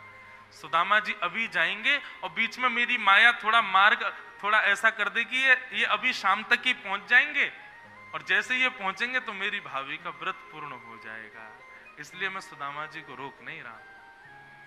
ठाकुर जी की ऐसी भक्त वत्सलता देख करके, ऐसी दयालुता देख करके रुक्मणी जी चरणों में प्रणाम करते हैं। जय हो भगवान, आपके इस भाव को प्रणाम। हम तो समझ ही नहीं पाए आपका भाव क्या था। एक भाव तो ये, दूसरा भाव बंधु ऐसा कहते हैं कि सुदामा जी की ठाकुर जी ने ऐसी नगरी बना करके प्रस्तुत कर दी। सुदामा जी लौट करके आए, सुदामा मंदिर देख डरे, यहाँ तो हती मेरी छोटी सी झुपड़िया, कंचल महल खड़े। सुदामा जी ने जैसे ही महलों को देखा, पता चल गया कि द्वारिकाधीश ने दिया है। अपनी पत्नी को कहा कि अब देवी तुम बनाओ सोने चांदी के बढ़िया भोजन, प्रेम से पाओ, क्योंकि व्यवस्थाओं में और अतिशय धन में भजन नहीं होता। हम तो अब व्यवस्था में रहेंगे। बंधुओं, ये बात बिल्कुल निश्चित है कि व्यवस्थाओं में भजन नहीं कर सकते आप यदि सोचो एसी भी लगना होना चाहिए, आसन भी हो, बैठ करके व्यवस्थित पीछे मसनद लगा के फिर मैं नाम जप करूं, कभी जप नहीं कर पाओगे आप। भजन के लिए, साधना के लिए तो अव्यवस्था होनी आवश्यक है। जीवन में यदि बहुत अनुकूलता है, जैसा आप सोचते हैं वैसा आपका जीवन यदि बन गया तो आप सोचें कि भजन बनेगा, कभी नहीं बन सकता। कुछ तो प्रतिकूलता होगी, उसी प्रतिकूलता के भाव से ही आप भजन कर पाओगे। सुदामा जी बोले महलों में भजन नहीं होते, हम वन में जा रहे हैं। इतने में ही द्वारिकाधीश प्रकट हो गए और द्वारिकाधीश प्रकट होकर बोले सुदामा जी, यदि महलों में मैं विराज रहा हूं, मेरी सेवा विराज रही है, तो महलों में भी भजन हो सकता है। यदि हर भाव का प्रस्तुतिकरण मेरे चरणों में है, धन का हो, व्यंजन का हो, किसी भी वस्तु का हो, यदि वो मेरे चरणाश्रित होकर के स्वीकार महल में रहने वाले लोग भी करेंगे, तो इसी महल में अम्बरीश राजा ने भी भजन किया है। इन्हीं महलों में रह करके आप भी भजन करो। श्री सुदामा जी महाराज को सब कुछ प्रदान कर दिया ठाकुर जी ने। इस प्रकार सख्य भक्ति को प्रतिपादित किया। बोलो द्वारिकाधीश की।